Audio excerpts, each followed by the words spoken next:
2000 बरस तो तप में लग गए। उसके बाद में उन्होंने हुक्म दिया तो फिर विधान बना। जब समाधि लगाई तो देववाणी हुई ईश्वर की कि हम जो बोले सो लिख दो। तो जो जो बोलते गए वो लिखते चले। उस समय पर तो कोई कागज नहीं था इस तरह का, तो पेड़ों की छाल निकाल करके उसी में लिख दिया। उसी को 4 वेद कहते हैं। पूरा का पूरा विधान, रोगी का, कोढ़ी का, लूले का, लंगड़े का, अंधे का, बहरे का, अमीर का, गरीब का, निर्धन का, धनी का, राजा का, रैयत का, रूप का, कुरूप का, ये सब 4 खानों का, 84 लक्ष्योनियों का, नरकों का, स्वर्ग का, वैकुंठ का, सब बन गया। और आपको बता दिया, सुनाया कि भाई देखो बता दूं कि विधान बन गया है, सबको अधिकार दिया जाएगा। तो सबको सुनाया, तिथि तारीख रख दी। और अधिकार क्या, 2 चीजें थी, एक तो पाप था, एक पुण्य था, एक अच्छा एक बुरा।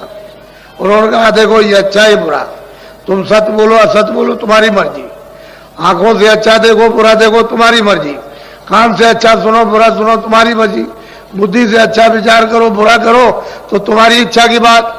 हमारी तरफ से पाप पुण्य में कोई भी रोक टोक नहीं है कि ये मत करो ये करो, ना हम पुण्य में रोकेंगे ना पाप में रोकेंगे। तो आपको पूरा अधिकार मृतलोक में दे दिया। इतना अधिकार दिया ईश्वर के पास, यानी गांठ के पास, खुदा के पास भी अधिकार नहीं है जो आपको मृतलोक में उसने अधिकार दिया। अब इतना अधिकार दे दिया और आपको मतलब ये है कि दे करके तिथि तारीख रखकर जब निकल गई तो अब इस बात का है कि पहले तो पुण्य भी नहीं था, तो जब पुण्य नहीं था तो उसकी गंदगी क्यों जमा हो, तो पाप तो था ही नहीं, तो पुण्य भी नहीं था, तो पाप और पुण्य। अब यह है कि पुण्य है तो पुण्य की भी गंदगी जमा होगी, बोझा जमा होगा, तैयार होगा। और पाप का भी, तो कभी पाप कभी पुण्य, कभी पाप कभी पुण्य। पहले तो आप बुरा काम करते नहीं थे, सब अच्छे काम, कितने युगों तक अच्छा काम करते रहे, लेकिन सवाल इस बात का कि पुण्य का भी बोझा जमा हो गया, अब उसका भी फल आपको पाना। पहले न पुण्य का था न पाप का था।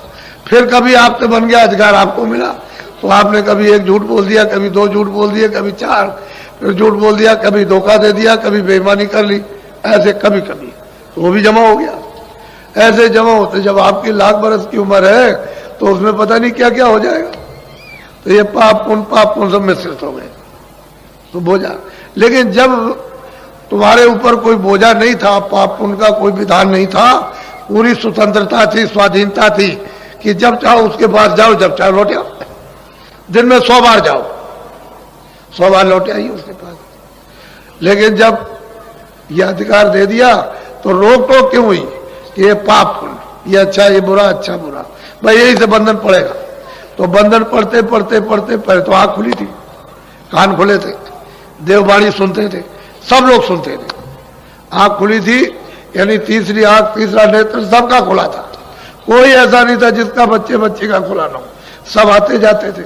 यहां से स्वर्ग भी देखो, वैकुंठ भी देखो, इसको ईश्वर को भी देखो, पार ब्रह्म भी देखो, और मतलब यह है कि ऊपर चले जाओ। और अब मतलब यह है कि आप बंधन पड़ गया। तो जब बंधन पड़ा तो फिर आप बंध गए। अब यह है कि उसने ये कहा कि देखो भाई अच्छा बुरा जो भी करोगे, हमने उसके लिए योनि बनाई, 4 खाने सेंट्रल जेल खाने बना दिए, 4 खानों के, अंडज पिंडज उकमज अस्तावट, ये 4 बड़े जेल खाने, और छोटे छोटे जेल खाने 84 लक्ष, ये मैंने जेल खाने बनाए। तो मैं इसमें से इसमें बंद करूंगा। अगर तुम ये काम खराब करोगे ये तो हम बंद करेंगे इसको। इसलिए महात्मा घूमते रहेंगे, बताएंगे सब जगह कि देखो ये अच्छा है ये बुरा है, इस बुरे काम को मत करना, अच्छे काम को करना, ये अच्छा बुरा। तो आप लोग सचेत और होशियार रहते थे कि मैं बुरा काम नहीं करना, सब अच्छा करना। फिर उस अच्छे का